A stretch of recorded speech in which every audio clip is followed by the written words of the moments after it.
Welcome to the Inside Scoop Live podcast, where indie authors get personal about their books, their writing, and their passions.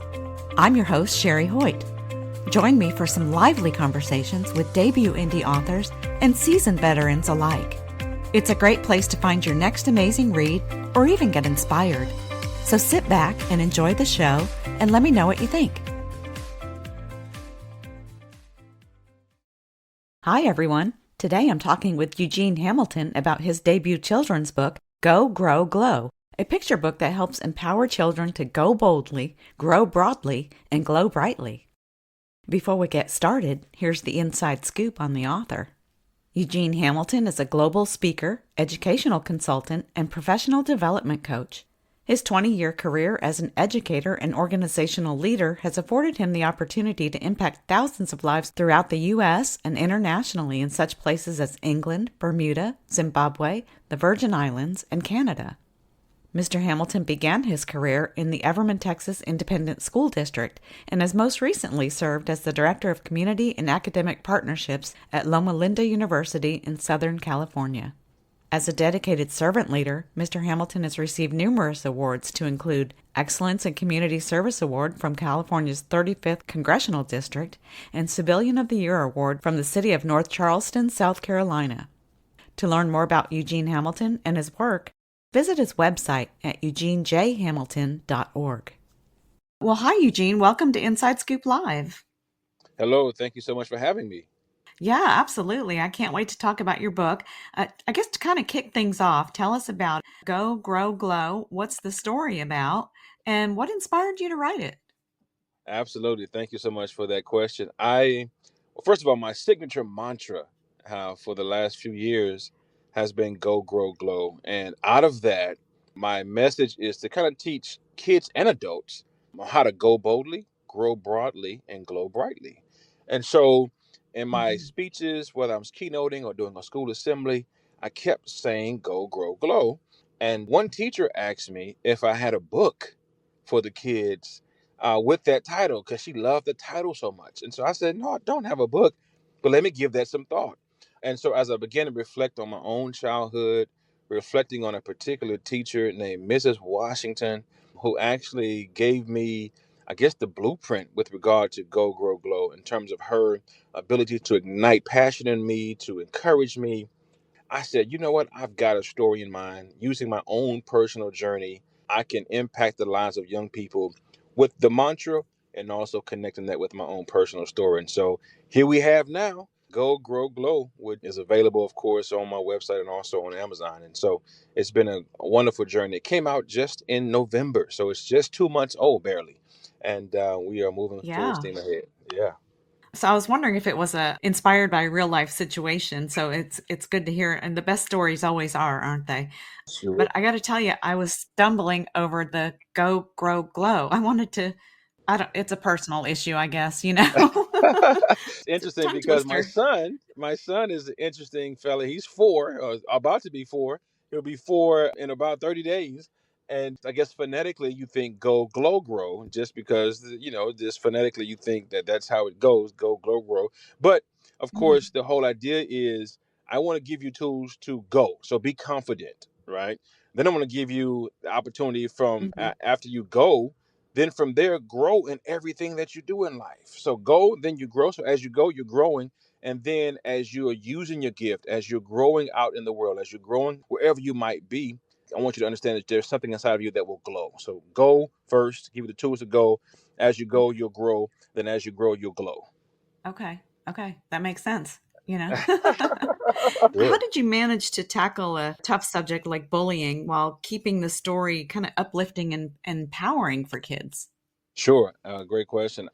I guess because it's so personal, wasn't easy, but it was easy, if that makes sense. It wasn't easy in terms of reliving some of the moments where I was bullied, and it was never any bloodbath, but psychologically, bullying does such a number on young people as it did for me, impacting my self worth, impacting my self esteem, impacting sometimes, as the story points out, my ability to even get my schoolwork done because I'm worrying about the next Mm. bullying scenario. I'm worried about, am I going to get teased for making all A's this quarter? I'm worried about all these kinds of things. And so I thought to myself, okay, young people, this is not anything that's special about me. I'm not the only person, nor will I be the last person to ever get bullied. But through that, it's funny, and I didn't tell this in the story, but when I do my read alouds, when I do my, in fact, I'm doing a visit coming up soon. But when I do visits with libraries and I'm able to kind of play out the book, I kind of add this piece that will probably come out, hint, hint, when I do Go Grow Glow Part 2, right? But I talk about how there was a gentleman who bullied me, and one day we were in the office, and I actually asked him, and this is very bold of me. I said, why don't you like me? Why did you bully me? Like, I wanted to know, like, what's going on? Long story short, he went on to tell me that in so many words, he bullies me so he won't get bullied.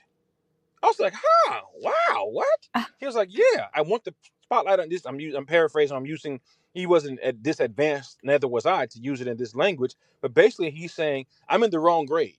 I'm older than you are. I'm in the wrong Mm. grade. I've been failed twice. I don't like being in this class. So that people don't tease me about being 2 years older than you in the wrong grade. I want to make fun of your big shoes. I want to make fun of your, at that time I had an afro, nappy hair. He was making fun of my clothing that, was handed down to me from my cousin. And so I said, out of that, though, I was still able to use my gift of spelling to leave out the principal's office and say, man, you don't have to be that way. I didn't tell this. I'm thinking to myself, man, I should have told it in this part one, but maybe it's good for part two. I was able to come away Yeah. and help this young man with his spelling test down the line. I was able to help him with English down the line. I was able to come away and realize, wow, bullying is not even about you as the kid. It's about insecurities many times in the person that's giving the bullying treatment to other people. And so sometimes those individuals need help. They need love. They need support. They need some TLC at times. And so I said, wow, what a good way to tell it in the form of a book, how I was able to do that. But prior to me getting that in book two, in book one, I actually highlighted the fact that Tony was able to kind of not self soothe and find in himself the opportunity to work through it without tattletelling, without not so much tattletelling, without bringing any other parties in. He was able to say, you know what, I'm going to take some powerful lessons from this opportunity and move forward and be a light for my fellow classmates as well. That's wonderful. And that's, first of all, wow, bold move as a kid to just confront your bully like that. And then, yeah, it always is. It's not about you, it's about them. There's their own insecurities. I love that story. I love that story. Yeah, that's definitely something for book two. Sure, sure. What's the main takeaway you hope kids, whether they're experiencing bullying or not, might realize their actions are hurtful and get from Go, Grow, Glow? Sure, sure. I'm hoping the kid that's getting bullied will number one know that they're special, unique, all right, and that they still have a glow about themselves. The one that's getting bullied, the one that's giving away the treatment, the person that is the bully. I'm hoping that even as they read the book, and my target sometimes when I go to elementary schools is I'm trying to get that book in the hands of who are your bullies. They need this book. I need them to get it firsthand. I want them to know. So first of all, bullying is a choice, right? So the kid that's the Mm, bully, they need to know that, hey, when you got up this morning, because most of the bullying episodes are not spur of the moment, they're premeditated. Right? They spotted somebody, they hmm, thought about the plan, they put a plot together, and tomorrow I'm going to make fun of this guy's shoes or this girl's hair or their glasses, or people, they find the interesting things to bully kids about. But what I hope the bully understands is, number one, there's enough love in this classroom for you too. You don't have to bully. You don't have to walk around and deal with your insecurities by making another kid feel insecure. There's still hope for you. There's still opportunities for you to come out of that situation, or to not get yourself in a situation where you have to bully, but you can choose a better way. You can choose a better route. You can decide that, hey, you know what? This behavior is not becoming, it's not going to help me with life lessons or school lessons. It's actually going to hold me back so I don't get into more trouble. Let me take a lesson from this book and let me decide to go grow and glow, even though there may be some things happening in my life that I don't like in this moment. mm-hmm, mm-hmm. Wow. Yeah. And you said you visited libraries, and are you visiting any classrooms as well? Absolutely, absolutely. I'll be in Mojave, California here coming soon at all of their elementary schools. In fact, in the month of February, I will be at two elementary schools. I'll be at Redondo Beach Public Library doing a reading on February 26th. I've got about an hour with a bunch of wonderful kids. And so the goal now, People oftentimes, well, what does it take to publish the book? The publishing part is easy. It's letting people know your book exists is the difficult part, Right. right? Um, and so these opportunities are being open to me, being availed to me, so that I can continue to get this book in front of the people that need it. There's nothing worse than your book landing in the hand of individuals who are going to put it under the bed. They're not going to take care of it. They're not going to take the lessons from it. And I want this book because at the end of the book, I hope I'm not jumping ahead, but one of the things that people are talking about, which I didn't realize people would think that this is such a powerful nugget, I have discussion questions so that the conversation will continue when the story ends. So Okay. kids, yeah, even families. I had one lady who homeschools her kids, and she's like, "This book is amazing." And more so than the story, right? These questions that you have at the end of the book are causing my kids to do some deep diving. Even though they're not in a classroom, I should say, they're figuring out how to deal with these types of things in home. And these questions are really pulling at their heartstrings and getting them to a place where they stay grounded and centered based upon the fact that I laid it out that way. Yeah, yeah. I was going to ask you if you had any plans to, turn it into a broader educational kind of program. The questions are great conversation starters and Mhm. really gets kids to think, and parents too. And, Sure. parents are bullies too. Yeah. Yeah. And Absolutely. where do kids learn it, right? Right. Um, but have you had any kind of standout moments of feedback from kids? You told us about the parent. Have you had any feedback Mhm. from kids? I have a picture. And people say oftentimes, well, picture is worth 1,000 words, right? I think that's Yeah. the saying. And I have a great, how old is he to me? Anyway, he's my first cousin's grandson, right? My cousin's grandson. And Oh, so she sent a picture to me of him reading the book. And so I said, wow, this is a powerful picture. I wonder what he's thinking. And so we got on the line and she began to tell me about her grandson, who's 5, I think. So he's just starting to read, but he's reading it. mhm. And he doesn't want to read any of the book. This is the book that he wants to read. Now, much of the draw is shout out to my guy Moeed, who was the graphic designer, because I wanted to find somebody that would capture a kid's attention like that, where the words would come off the page in pictures sometimes, right? Where they're able to see the journey that Tony is taking in the book from home to the school bus, where the teasing began, to the classroom, to the soothing from Mrs. Washington. So they're watching this. So my little cousin, my second cousin, I would say, has shared with me the powerful takeaways in so much as the graphics are what's pulling him, and he's able to tell the story after grandma reads it by looking at the pictures, by saying, oh wow, Mm, okay, this is when the bullying starts. Look at those kids with you have the paper flying through the air. There's all kind of different graphics in the book that kids are like having these aha moments and saying, wow, I can relate to this. I understand it based on how it's being illustrated, and thus then applying those principles to their personal lives, and helping them to govern themselves accordingly, for sure. yeah, yeah. Well, I mean, illustrations, they're going to make or break a children's book. They're so important. And they kind of tell their own story. Like you said, your cousin went back and he knew what the story was about based on the pictures. Did you work with the illustrator or the graphic designer? Did you give him your thoughts or give him free reign to kind of just create? It did both. I gave my thoughts, and then I said, but I'm not married to my thoughts, right? Here's my Mm, ideas. Here are my thoughts. Here's what I put pen to paper to kind of, and here's what I like the picture to look like. You have a better idea or a different idea, just let me know. And so he and I were able to work together. Took about, I would say, a good 4 to 6 months of just that side of it. Just trying to make sure we got every story straight, making sure that, even with the kid, there's one picture of him looking in the mirror, right? And there's one moment where I said, that's fine for the plain mirror. And the illustrator said, why don't we have words kind of coming out of the mirror, like he's saying words back to himself and put the words in a bubble, right? And so oh, that kind of told another story, or its own story, I should say, where the plain picture in the mirror was really wasn't hitting on anything. It's just okay, he's looking in the mirror. So what? But as he's looking in the mirror, the illustrator said, "Oh no, let the mirror talk back to the kid." Right, in so many words. And so, because he's having thoughts about himself as he's looking in that mirror, what is he saying back to himself through that mirror? And so, of course, opportunity for the illustrator to be kind of creative as well, add his touch to it. And we've come up with what I would call, tooting my own horn here, but who's going to pump up your stuff like you? It's a masterpiece, right?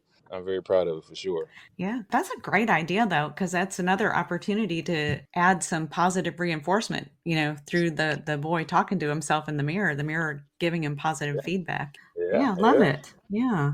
for sure. So, do you have a favorite illustration or is it kind of hard to choose?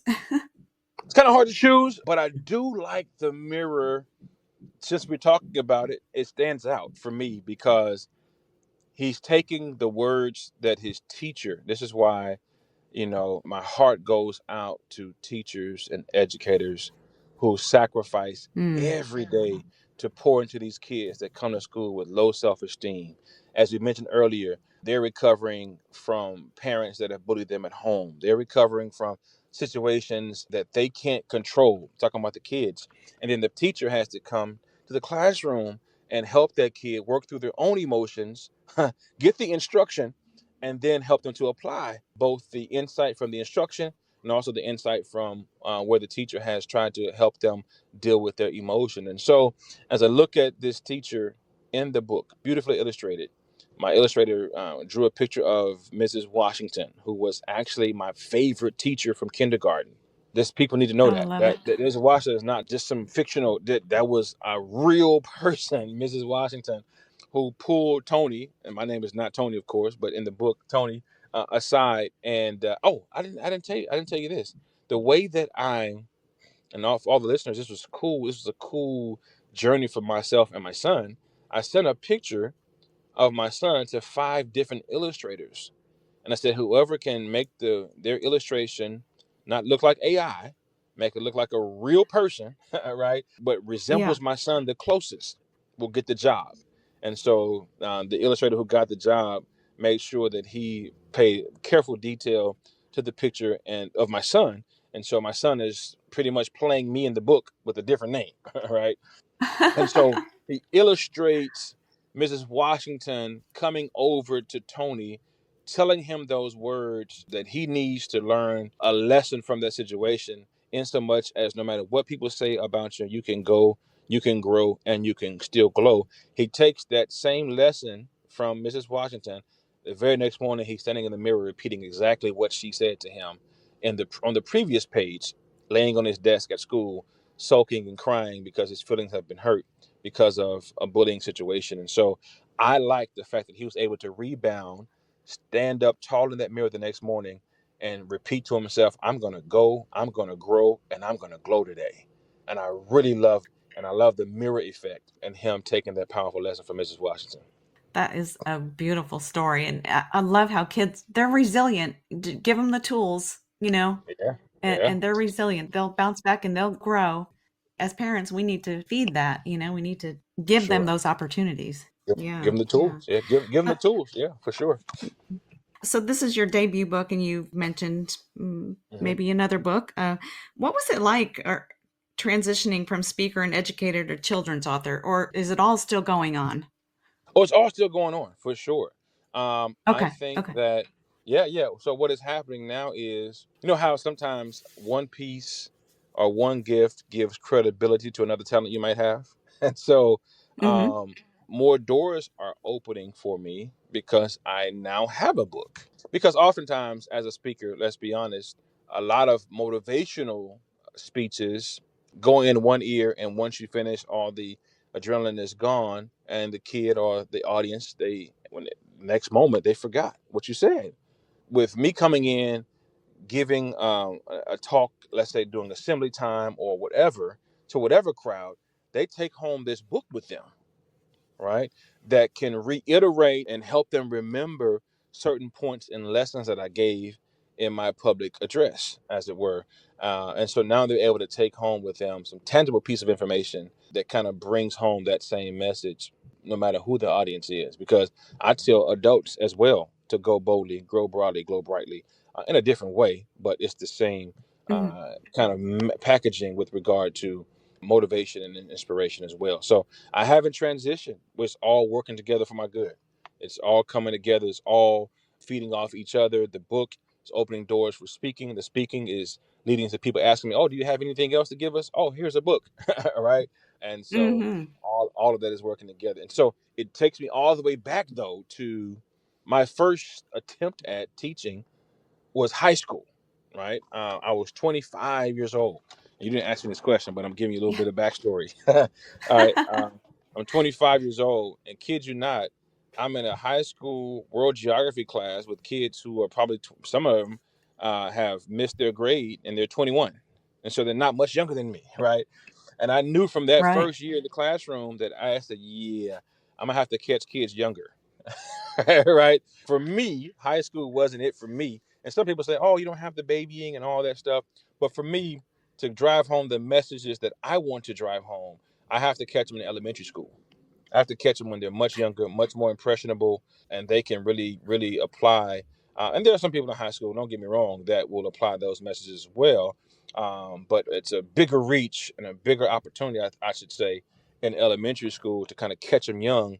So by the time they get to high school, they're already going, growing, and glowing. So that's what kind of pushed me in the elementary route, or to write a book first for I will get one for older kids, but the debut book for elementary kids was just me saying, you know what, let me catch them young and try to mold Yeah. them there as well. So, yeah. Yeah, let me get my story out there and then go from there. But yeah, I was wondering if you were going to, or if you had any plans to focus on another age group or even adults. I mean, it'd be a great self-help book. You know, For it's sure. such a good, you know, motivational tool. Go, grow, glow. Yeah, I mean, it's Yeah, perfect. that's it. Uh, Yeah, for sure, if I for can say sure. it right, it's perfect. No, but I'd get it. Yeah, Yeah, yeah.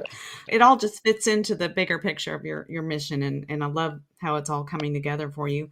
You're busy. You're a busy speaker, consultant, family man. How do you balance everything? I do my best, and that's all I can do. I have a wonderful wife who's very, very forgiving, and she kind of helps fill in the gaps when there are gaps. And so, my priority, though, my first audience is my family for me. If I'm not taking care of Hmm. home, I can't go out in the world and impact and give messages that I'm not living in my own house, right? So I make sure that there are certain dates. For instance, I had an opportunity to speak the weekend of my son's birthday, and I said, absolutely not. All right. My son told Good for me you. explicitly, I want to go to the mountains. I want to see snow for my birthday. I want Paw Patrol theme. And so I said, I will be there all 3 days. Right. And so that's priority for me. Priority for me is making sure my family knows that they're loved, that I am giving them all the attention that I can give them, and then from there figuring out how we can do everything else. And so we try to match up calendars. Hey, what do you have going on? What do you have going on? What is most importantly, what does Justin have going on, my son? Right? So we can make sure that we are planning around and with him in mind and my wife in mind as well. And so another piece of the puzzle is, if ever they can travel with me, I put them on a plane with me. And so Nice. that's been a plus. I was on Long Island right before Christmas, and we said, let's go ahead and make it a 4-day trip. I only had to speak one day, but we spent some time in Central Park, and we spent some time just exploring the city. And it was a great, as a daddy work trip turned family fun trip. All right. That's And so right. that's kind of how I'm Research. able to, yeah. So that's how I'm able to balance it all, including them as much as I can. Come with me, travel with me. Let's do this together. It's not my stuff taking priority over your stuff. Let's working together to see what makes the most sense for the family at large. So that's kind of where Okay. we are All with right. that. Now, if you had one piece of advice you could give to parents or educators who are helping kids build resilience and self-esteem, what would it be? If you could just pick one thing to tell them. Listen, Mm, and let me go deeper, yeah, if I may. Listen, listen, listen. I had a moment last week, and again, my son felt rushed. Right? He felt rushed. Now he slept in. It was nobody's fault. Right? He slept in. We still had all of our other appointments. We still had things we had to do. I had to be at the barbershop at a certain time. So we had talked about it ahead of time. My wife was going to take him to his school. I was going to go my separate way, but I still made breakfast. I still did all the things that I committed to doing for him every single day, but he slept in that morning. So now he's feeling rushed. So we're about to leave Mm. out the door, and he grabs my leg and he just bursts into tears and says, "I want you to go with me." Now that's uncommon for him. He's kind of a free Hmm. spirit. He just bounces back, whatever. Oh, you going? Daddy not going today? Fine, cool, whatever. He just goes about his business. And as you know, kids 4 and 3 years old, their attention span is like a step of a finger. The next thing is happening. I forgot the last moment, right? Um, but I sat down. I said, let me text my barber. My haircut is not more important than me listening to his problem right now. My son is having a moment, which is rare Yeah. for him. He's very resilient. He's very much a macho kid. You can't hurt me. He's very much like his daddy. Like, I'm just on to the next thing. So I said, let's talk. What's going on? And he just looks at me and he said, Daddy, I want you. All right. So I texted my barber and said, hey, if you got somebody else to go ahead and get him. I'll come an hour or two later. And I made sure I sat there. And even if I don't have words to say, I listened to his tears. I listened to his Mm. sniffles. I listened to his moans. I listened to his groans. Because in that wasn't so much pain, but a crying out that in this moment I feel rushed. I need attention. And while all the adults are running around trying to get me out the house, can somebody listen to me, please? Y'all Mm-hmm. got my lunch together. Y'all got all my water together. But can somebody listen to me? All he wanted to do was daddy to sit down and play Paw Patrol with him. That's all he wanted. Yeah. Oh, Daddy oh, time. yeah, he wanted me to be Marshall, and he wanted to be Chase. He's Chase every single time, so he wanted to play. So we sat down and we played Paw Patrol for a second. And so I go back to what I said 2 minutes ago. If there's any advice I can give to parents, first of all, we're trying to figure this thing out. So listen as much as we can. Try to listen to what's not being said. Understand that you don't know it all, and I definitely don't know it all. We're learning together. And if you're fortunate to have a partner in this whole thing, oh, you're tremendously at an advantage where you can both work together to try to figure that thing out for one kid or multiple kids, whoever you're serving or whoever's under your roof and under your care. Just learn how to listen first, hear what their needs are, and as best as you can, make sure that you are flexible enough to meet those needs so they feel as if they're not left out. They're not some kind of just oops, let me, some afterthought, but they are Right. they are always at the forefront and have your attention as best as possible, and you're working together moving forward. Absolutely. Well, Eugene, so Go, Grow, Glow just Uh, came out in November, like you said. So you're still marketing it, getting the word out uh, about this. You've got plans for another book. Any timeline for that, or are you just kind of taking things as they go? well, I don't have a timeline. It's this year. I'll put it this way: it's written. I just have to get my Oh, illustrator on board now. The book is written, the second book, but I want to make sure I give proper attention to this first book. But hmm, sometime this year, stay tuned. The second book will be coming out in 2025. That's for sure. So I don't have a hard date as yet, looking more toward the fall. But yeah, for now though, we're pushing this first book out. But the second book is written. Just got to get those illustrations on there and get it moving in the right direction. okay. And tell listeners your website information, how they can learn more about you and your work. Great. Absolutely. EugeneHamilton.org. EugeneHamilton.org is my website for all of my speaking, my book, and merch. I have t-shirts and all that kind of stuff. You can find out what I speak about. There's clips of my speaking and clips of me interacting with both young people and adults. Also on social media, I am at Eugene J. Hamilton. That's on all my social media platforms. I drop daily motivational messages, insights into what I'm doing, and just overall good stuff to just inspire the world all the way around. Okay, wonderful. Well, Eugene, did you have anything else you wanted to add today? The last thing I want to share with your audience is as we are going, as we're growing, as we're glowing, don't ever forget. And I know that I'm pushing a lot of attention on kids, but I want you to glow too as an adult. So we got to make sure we're Mm, taking care of ourselves, making sure that because as a parent, we're always coming in full and leaving empty because somebody always needs something from us. We're always giving, giving, giving. Don't forget to do something to fill that cup weekly, whether it's Right. reading your favorite book, whether it's watching your show, whatever it is. Do something. My wife is going to Vegas next week. That's her refilling her cup, right? Just me and my son just be at the Nice. house. And so, yeah, so I'm saying go refill your cup. I know you give every day, multiple times a day, but don't forget, as parents, as adults, as educators, wherever you're serving, and thank you so much for serving kids, but don't forget to refill your cup often. Yeah, you can't give away what you don't have, for sure. That's it. That's it, Yeah. for sure. Well, Eugene, thank you so much for joining me today and telling us a little bit about yourself and your work. It's been an absolute pleasure. Thank you so much. Thank you so much for joining me today for my interview with Eugene Hamilton, author of Go, Grow, Glow. To learn more about the author and his work, visit his website at eugenejhamilton.org. And be sure to check out our other interviews at InsideScoopLive.com.